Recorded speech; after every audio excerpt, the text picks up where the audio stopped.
great to meet you. Thank you so much for taking a minute out today. I appreciate it. It's been awesome to get a chance to chat and see where our voices align, and also help your audience see a different place and way of thinking. Absolutely. So let's begin our journey with this. You had kind of mentioned it before we got on about COVID. It was such a trying time, especially in the world of healthcare, and overall, it changed the world. How did you get through that era, and how has it changed the way that you approach work and life today? Yeah, so I am a critical care physician, and we opened the COVID unit more than once. And I think for me, I always tell people COVID saved my life because, in addition to going through that clinically, I also was going through a divorce at the time, and my mom also got sick, and so I had to put her into elder care and take on a lot more caregiving responsibilities. And of course, as we all know, school also changed into virtual online for my first grader. So things were all, I mean, it's unprecedented times, which is, of course, the words we've always used. And so in that time, I realized, well, for the first time, I was willing to pause. I mean, I always laugh because it saved my life because for the very first time, I actually sat down and thought, what else is there? What else could there be? And all the things I knew to be normal about my academic career has sort of evaporated overnight. And it was simple. Things were much simpler. You appreciate much simpler things, sitting out on the deck, making a little meal, just being grateful to be able to breathe clean air outside on your own deck, even though at some point it did get lonely. And so for me, I actually went back to school. That's actually how I started the coaching company. I needed a coach to get through the mediation, a divorce coach. And I discovered this entire world of helping people get through things that they aren't necessarily able to see for themselves. We always think of coaching as athletic coaching, right? Like for sports teams and things like that. But there's an entire profession of coaching. I discovered there's an entire positive psychology underpinning to it. And that for high performers and CEOs, it's normal to actually have an executive coach. And I wondered why there was nothing like this in healthcare. And so, as I got through all of the different things of 2020 into 2021, I enrolled in school to go back to be a certified professional coach. And then started my company in 2022, transforming healthcare coaching. And now I'm trying to bring executive and leadership coaching to all people in healthcare so that they don't leave the profession and that they have less burnout. They are more aligned leaders of their own lives, and also all the different things they're involved in as a whole person, not just their healthcare career. One of my earliest professional career jobs that I had when I got out of college was at a healthcare consulting firm. So I got to see firsthand.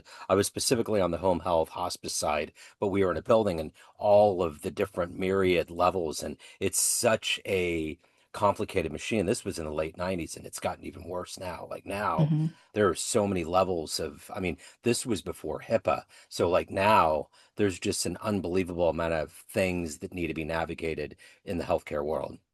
Yeah, absolutely. So let's get into the work that you're doing on a daily basis. And to do that, kids have the truth serum. I'm going to put you in front of 12-year-olds. You're at career day, and the kid in the back of the room wants to know what you do for a living. How do you answer him?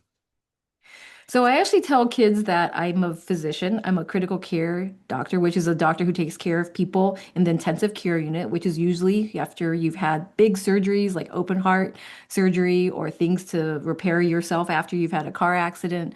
And I also teach. I actually teach doctors. I'm a teacher of how do you become a better doctor. And then I also have a business on the side, and I coach people to become better leaders. So when you were that age, when you were a kid, was it always medicine? What was your dream? It actually was to be a writer. Okay. Yeah. Okay. Do you write now? Is that something you still do quite a bit of? So again, also in the pandemic, there's all these online classes you can take, and I started to realize, I need to figure out whether I can do that. And so I started taking these little online community classes to get back into writing, like writing for fun, not for writing for publication for journals and editing books and things like that. And I realized, it's hard for everybody. It's not just for me, and that writing actually is not so easy. So I started reading books about the creative process and Julia Cameron's. How you write every single day. And so over time, I finally now have a Substack called The Learning Journal on Substack. So I write every Sunday just my reflections and how cognitive theories and like aspects and perspectives have been just shown in my own life that week, that day kind of thing. And so I do write there. I also write for a LinkedIn newsletter. Thriving in Healthcare, which supports leaders in healthcare monthly. And I'm trying to eventually get the muster up to eventually write a book, but someday working on it. I would imagine for all of the hardcore things that you have to see in your world of medicine, that having that outlet of writing would be helpful. It would be therapeutic almost. Does it feel like that's the case? Yeah, so there's actually a whole entire study called narrative medicine. And so narrative medicine, there's actually a degree program in Columbia, and there's many teachers of narrative medicine in medical schools. And unfortunately, for whatever reason, there's a little bit less of it in graduate medical education, which is what the time where physicians become the type of doctor they want to be, whether it's emergency physician or critical care physician or cardiologist. There's less time devoted to it. But in the beginning phases in medical schools, there is a dedicated curriculum that have reflective writing because writing, like as you point out, is part of the way that most of us process, consolidate, and learn and develop critical thinking skills, which is really important now in the age of AI. I was just on a different talk before this, and we're talking about the fact that using AI is going to make us all dumber if we don't actively do something different. And reflective writing is one of the major ways to be able to consolidate that kind of learning for ourselves. It's weird how that term growing up, keeping it real, man, has become scarily a phrase that we all need to grab onto really hard because that line between what's being generated by a computer and what's being generated by the human mind is blurring, and it's going to get even worse for us to deduce, you Yes, know? yeah, absolutely. I think it's kind of interesting that people want to have that really overtly mentioned, right? Because I think there's been some news articles about how there's going to be ways to either detect it or to put those things together. But I think already as it is, we're all sort of becoming what they call the hybrid mind, where to some degree, where the computer and where our new ideal generation is already becoming a little bit fuzzier, and it's actually teaching us in some ways, teaching us some regurgitation of the patterns that are already out there. And I think the question is going to be is whether we'll be willing to accept, a more creative way of expressing something. I think that will be the greater question is whether this will allow people to have a way to get to some average product, and we're all going to start to sound the same after all, that the new ideas will eventually, the pendulum will swing back where Yeah, you see great new copy or great new content, and you're like, oh, that's because actually someone did it themselves rather yes. than, yeah. That's interesting. So, are you from Pittsburgh originally? No, I'm actually from a little town called Bradford, Pennsylvania, the home of Okay. the Zippo lighter. Wow. Okay. I knew that sounded familiar. So, what was it about your childhood? What were the seeds that were planted that that's gotten you into medicine, that made you want to write, the career that you have? What was harvested to become your destiny?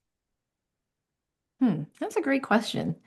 I think for me, I've always just enjoyed helping people. So I think, that's probably the one common thread. I think I loved going to school. My parents were very strict, and we were very frugal and we're minority, obviously, in white rural America. And so I really just wanted to escape and get freedom from sort of where I had grown up. I wanted to sort of see the world and see other ways of being. And so for me, education was the way to get there. And I think that makes sense that, this, sort of the typical immigrant dream, right? It is really true where the more you get to learn, the more you get to see and do, there's more opportunities afforded to you. So I wanted to leave as soon as I could, and education was my ticket out of there. So then I basically went to college and kept on going. And what I realized was I actually like interacting with people, right? So I'm pretty extroverted. And so just being a doctor just seemed to make sense. I didn't really realize all of the different breadth and different types of being a physician. And so I really could never choose. And so I ended up choosing emergency medicine, which is, helping everyone all the time, 24/7, 365. And we're all pretty proud of the fact that we can care for anyone, really, from neonate all the way to geriatrics. And so that was like my sort of upbringing to be able to help anyone and everyone. And then somewhere along the way, teaching was also a common thread because I taught for Kaplan, the Oh yeah. college prep for the medical college admission testing. And then I'm obviously a program director now. So, and even now, it's like the theme of like developing people, developing others is sort of like the common thread in general. So, being in the immigrant world and being successful in this country, has it been alarming to you to see kind of what's happened in the last couple of years in this country? Yes, very much so.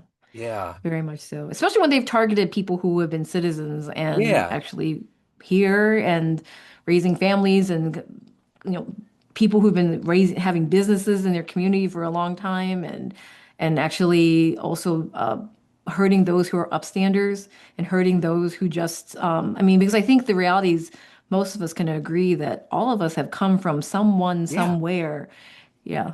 I mean, there's And no one's genuinely American. We all like my great grandparents came to Ellis Island from Italy. There's all of these levels. There's not like an indigenous American bloodline. We are all from another country, and we are the cauldron of celebrating all of those different varieties of people geographically that have come here for a different life. right, absolutely. I mean, the only people that are left now are the Native Americans who Yeah, are the true indigenous, and they've been marginalized for so long and such lack of awareness in general. But yes, I agree. Everybody in this country really has a melting pot of different cultures to celebrate. yeah, So it is very disturbing in general. yeah. So, who's been your hero? Who's been a muse or an inspiration that's allowed you to become successful, to find your dream and your place in life? Hmm. I don't know if I really have a definable muse. I would say probably for me, it's just knowing and I guess that goes back to the coaching philosophy is that we actually hold inside ourselves more answers than you realize. The purpose of the coach is to be able to let you see yourself. Sometimes it's really hard to understand or know that you have the wisdom. And it's with the questions and it's with the observations that we have as the coach to be able to allow someone to see where they really are. I think for me, it's always just want to be curious and see where the next step is. For anyone, everyone, everywhere. I mean, most people would not say that the pandemic was a great thing in their life, but it's really a choice in how you perceive that time. So I think the question is finding that opportunity. One would argue that growing up in rural America in an immigrant family, I had cards stacked against me in some way, but it's not true, right? It's a choice you want to believe that narrative or not. And so the question would be, well, what do you want to do, and what's going to make you happy? Just do the next right step. Just like in the Frozen movie, just do the next right thing, and it will happen just by taking a step, taking some action.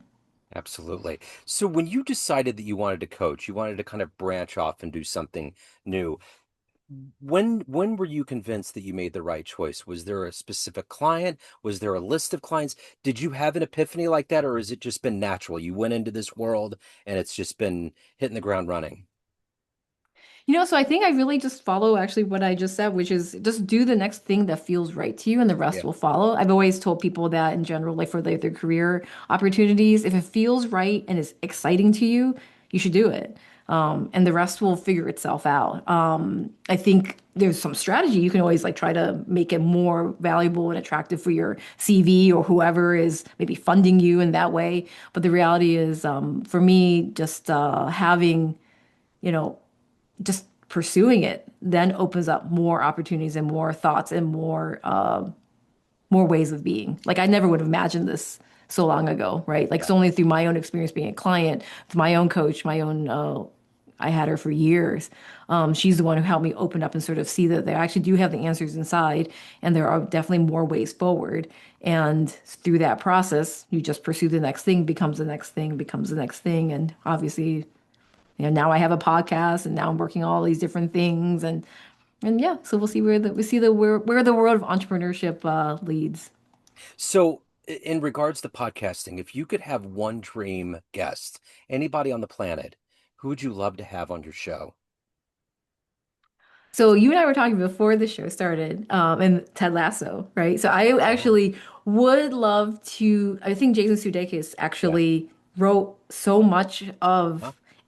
Yeah, so I actually would be really curious because it was artfully crafted and it Yeah. does show and highlight so much of the coaching profession and it makes it so relatable about the fact that the complexity of the characters. And so I actually would say I think right now this moment in time, of course, which is season four's release, this makes sense. I would say this, but I think that's who comes to mind right now. That would be interesting. So, what is it? So, between coaching and you have a lot of people that you're trying to change and help, and you're getting into the business of the human psychology of people, which can get murky, and then you're seeing the physical side from a physician standpoint. There's a lot of heaviness that goes into your world of helping people get to a better place. What is the energy for you every day to stay grounded, to not get mired in the humanness of being on this planet, which can be heavy, and to stay optimistic and to do it at a high level? And you have a soul that you need to protect and nurture. How do you do that holistically every day? Yeah, so for me, it is yoga every day. If I don't do yoga for too long, it becomes a problem. Yeah, So yoga and meditation are the two big things for me to stay grounded. That and a routine gratitude practice. Um, but I think the reality is we all have conscious choice, and so much in our coaching training, especially where I trained at IPEC, the Institute for Professional Excellence in Coaching. It's all about your energy and the seven levels of energy. And the reality is, most people who go into healthcare are actually all givers. They're all the same kind of phenotype that I just sort of described, which is like they want to go and they help people.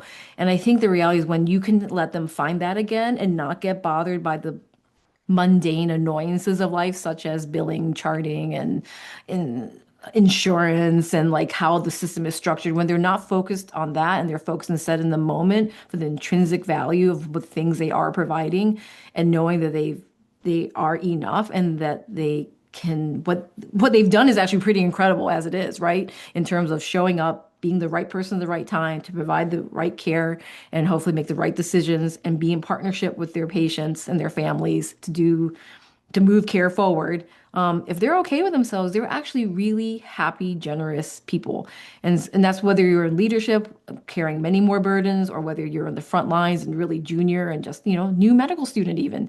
yeah. There is a happy place. I think we have honestly believed the negative narrative that much of popular culture has said about healthcare in general. And I think when we ourselves have not intentionally thought about, well, what's going to make us whole and well, and don't actually do it, it makes sense that you're fragile enough to let everything else bother you. So, it's when you don't eat and you don't sleep and you unpurposely allow, you don't take action and take back the control in some way.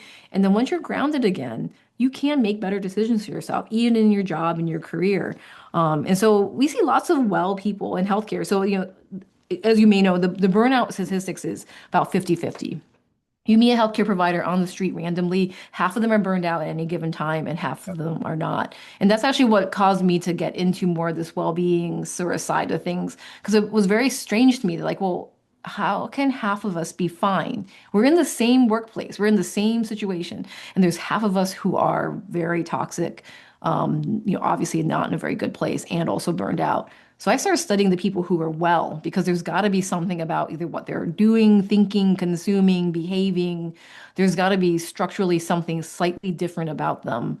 And I discovered there are many different ways that you actually can evidence-based medicine for what makes you well. So one would be lifestyle medicine, and then one is also coaching, and one is sleep hygiene, right?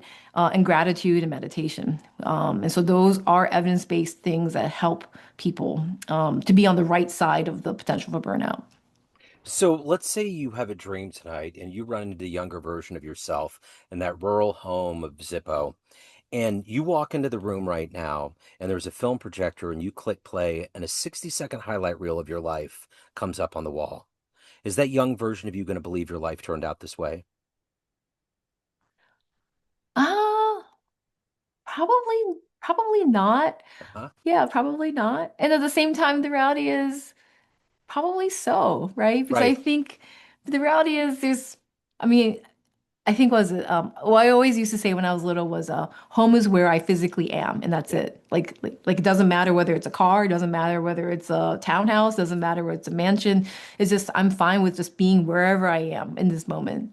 And so maybe that's always carried me throughout all of this, that degree of just being okay with this is where I need to be right now, and that's it. So, of everything in that highlight reel that you watched, what are you the happiest about? What are you the proudest of? I'd probably say my daughter. Yeah. She's really funny and well-grounded, and she has good empathy. So I'm glad some of my empathy genes have gone on, Yes. just so we can be intuitively aware. And so I think that. And that she's also, pretty open-minded. So I think some of those things about myself that I've like tried to cultivate all these years. Yeah. So I think I would say that. Yeah, for sure. So let me ask you this. Everyone has a perception of you. You have family, friends, clients, everyone that listens to your podcast, everyone that's part of your coaching world, but you're the driving force behind what we see. What's your perception of you? Who do you think you are? Oh, well, so I think it's funny because it's August right now, right? I just had a birthday, and so it's all your feed always has all these things about Leos, and so I am pretty quintessentially Leo. Definitely very loyal, loving, and giving. I also do like to be sort of I don't mind being the center of attention in some way. And I have a lot to give, and so hopefully we can. I mean, Leos are the sun, and so I'm uh, traditionally, I probably would say that's probably the stereotype, I suppose. I believe right into the horoscope. So you have a lot going on between the coaching, the writing, the podcasting, everything else in your world. Where's the best place for people to go to dive in and get more? Yeah, so if you want to check out our podcast, Transforming Healthcare Coaching, it's on Apple, Spotify, YouTube. Please subscribe, share, amplify. And I think the biggest thing is somebody everywhere who's listening to this knows a healthcare professional, Yeah. nurse, physician, NP, PA, someone, your provider. Forward this Transforming Healthcare Coaching podcast to them. They need to hear some dose of hope and seeing the different perspectives that can help them in their lives. And my goal is to hopefully with the Transforming Healthcare Coaching platform and also the services we provide, we help organizations, we help individuals, we help leaders at every inflection point of their life. I love it. I will put links in the show notes. What a joy. Thank you so much. Great to meet you. Thank you for your story. Thank you for your time. Best of luck with everything. Awesome. Thanks so much for having me. You bet. And I